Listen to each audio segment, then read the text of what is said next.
வழக்கம், அதுவே என் பழக்கம். தமிழை என்றும் என் முழக்கம், வந்தவர் அனைவருக்கும் வணக்கம். இதுவே எனது உரையின் துவக்கம் என்றும் முழக்கமிட்டு நண்பர்கள் வாழ்க்கையின் செல்வம் என்ற தலைப்பில் என் பேச்சை ஆரம்பிக்கிறேன்.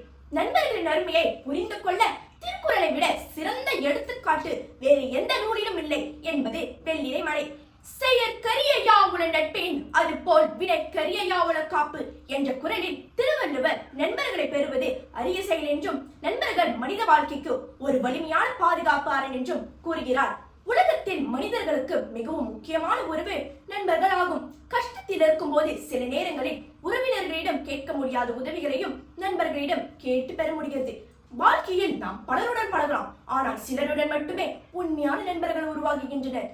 உண்மையான நண்பர்கள் எந்த எதிர்பார்ப்பும் இல்லாமல் உதவுவார்கள். துன்பம் வரும்போது முதலில் ஓடி வந்து துணை நிற்பவர்கள் உண்மையான நண்பர்கள். சங்க காலத்திலிருந்தே தமிழர் பண்பாட்டில் நண்பர்களின் பெருமையை மிகுதியாக பேசப்படுகிறது.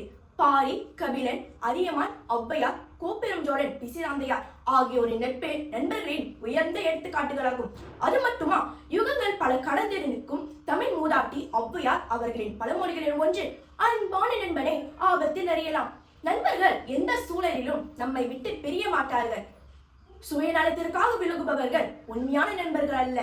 முகநக நட்பது நட்பன்று, நெஞ்சத்து அகநக நட்பது நட்பு எனும் மாபெரும் குரலின் வழிவள்ளுவன் முகத்தில் சிரித்து பழகுவது உண்மையான நண்பர்கள் அல்ல, மனமார்ந்த அன்பு கொண்டவர்களே உண்மையான நண்பர்கள்.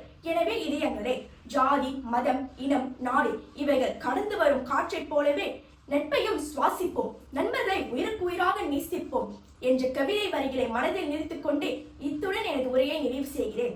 யாம் பேசியது சுருக்கம், அதன் கருத்தோ பெருக்கம். இனி தேவையில்லை விளக்கம். வாய்ப்பிற்கு நன்றி, வணக்கம்.